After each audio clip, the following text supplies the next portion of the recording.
Hello, Homestead. This is Greg Giglio for our weekly video message on Friday, February 16th. This is the Friday before our winter break. So always looking forward to a little time off. So hope you and your families have some restful things going on. Have a short weekly video message here for you. So some shout outs and recognitions. We have one for Ms. Carlson, who is our business teacher, and also just will be taking over as the department lead next year. So congratulations to her on that. But this individual sent in a thanks and a shout out for her guidance and encouragement of her student.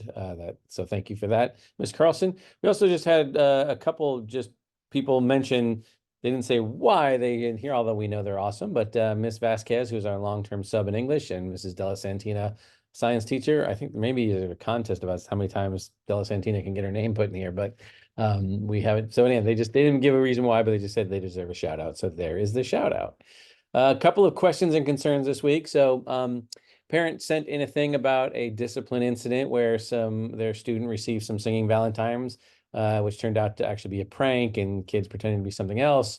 And so the question was about, what kind of regulation and monitoring and, bullying, wellness, all that kind of stuff. What do we do there? So again, while we don't tend to discuss specific details as they're considered confidential, we can't, so I'm not going to go and talk about the details of this particular incident. This did come into our inboxes here, and we have been dealing with it. As a matter of fact, I just saw an email from one of my administrators to that parent, it's saying that they've gone through and investigated and are dealing with this in a way that's appropriate. And we do take these seriously. We sit down and try and investigate them.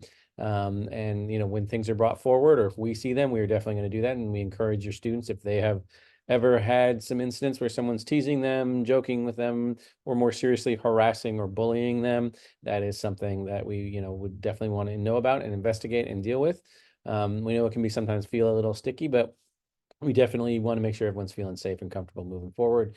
And also know that we have an anti-retaliation policy on our campuses as well. So should something like this be brought forward and we dealt with that, we do talk to people about not retaliating and not having friends retaliate, things like that. So again, I'm confident that this one was glad that it was brought to our attention, confident that it has been dealt with appropriately, and that we will be moving forward. So thank you for bringing that up.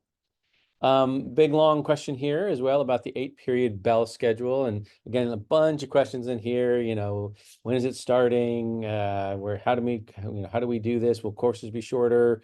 You can see all the questions in there. So I tried to answer each one of those as best I could. So starting here, this is not going to be starting next year. It has to go through a process now where the district, meaning all of us administrators, kind of vet it out and make sure it's workable and doable. And we'll be looking at other sites. We'll be getting parent feedback. We'll be, checking out some of the promises of what an 8-period day to see if it actually comes true. And then it has to go to the board for approval. So it isn't going to happen next year. It could be happening in 25, 26 if it gets approved. So don't need to worry about it for right now. So again, what happened was the teacher association said, we'd like to move to this. They get to vote on that, send it to us.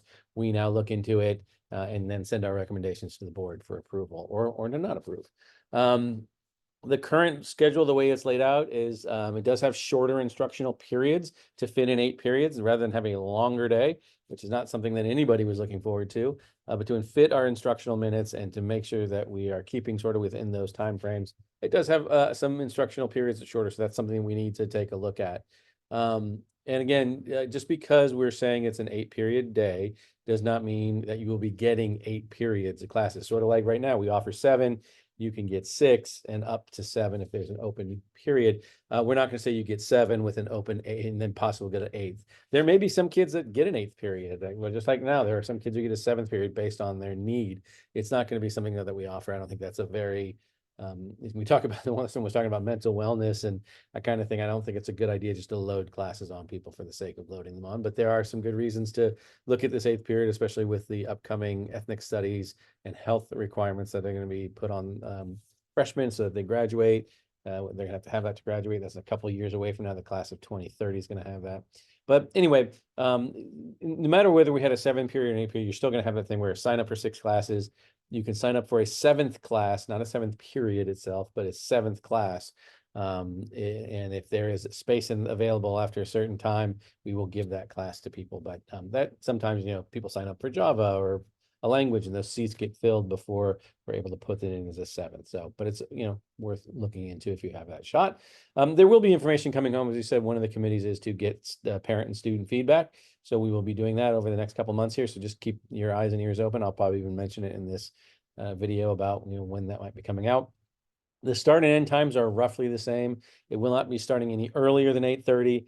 One of the things that people were really concerned about was the 3:50 end, because like folks who are athletes or who are into activities or jobs, that was cutting into their academics there. So some of the days look a little bit end a little bit before 3:50. They don't end as early as 3:05, right? So there was sort of a pushing there, but to get us into the right number of instructional minutes. So they're roughly the same, but again, that has a fluctuation. So I'm going to wait till that gets out there. But again, not happening next year, happening in the year after if it gets all approved after we get all through the process. Just a couple pieces of general information so that the district is planning to do some work on their network, and there's going to be an outage on the 20th. Again, we're closed for break, but I just want you to be aware of that if during that day, if for some reason you're trying to send an email to somebody, or you're wondering why they're not responding, or if your student's trying to get on Infinite Campus or Schoology and they may not be able to do that on those days because of the network being out. So I just wanted to give you that little bit of a heads up. So if you do end up sending something to somebody, let's say you're sending me an email on the 20th, you might want to double check that I got it the next day, kind of thing. But again, know that teachers are going to be probably a little bit slower in responding to things anyway. Staff, not just teachers, the whole staff will be a little bit slower in responding, but you'll know a little bit more on that particular day about that planned outage. And speaking of outages, PG&E is doing a planned power outage. I'm not sure how far and wide it reaches. We just got notice that on the 24th, which is a Saturday, again, the Saturday at the end of the break, that there is going to be no power on campus from 9 a.m. to 5 p.m. So we've already moved or canceled activities or events that were going to be happening on the state. So again, if you're trying to come to campus for some reason, there's not going to be any power. So just wanted you to be aware of that so that you weren't frustrated with a wasted trip. Some important dates coming up. Again, winter break is next week. Yahoo! Everyone always needs a break, so it's nice to happen. Again, there's those dates for the 2 planned outages: the network outages on the network outage on the 20th, the power outage on the 24th. We do have an advisory once we get back. We also have world language placement testing for incoming 9th graders only on the 28th.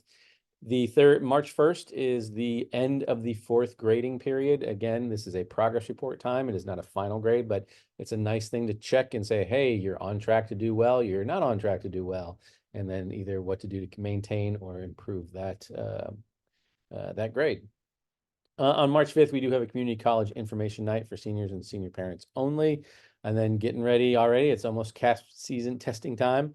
So that's going to be coming up. And again, really want to put out a word for getting everybody to test. I know that a lot of people don't like it and they may not agree with testing, but we kind of get dinged if we don't have everybody have 95% participation rate. So we really do need to try and get everybody to do this so that we have accurate representation and we don't get dinged for the kinds of things that we get dinged for. So don't want that to happen. So please, hopefully get a chance to make sure you're here and that you don't opt out of that we really appreciate that. Anyway, that's it for this week. I want to wish you all a wonderful, and it's going to be wet, but hopefully a nice winter break there. We look forward to seeing you at the end of it for just just a couple of days of February before we're almost into March. So have a great break and we'll see you when we get back. Take care.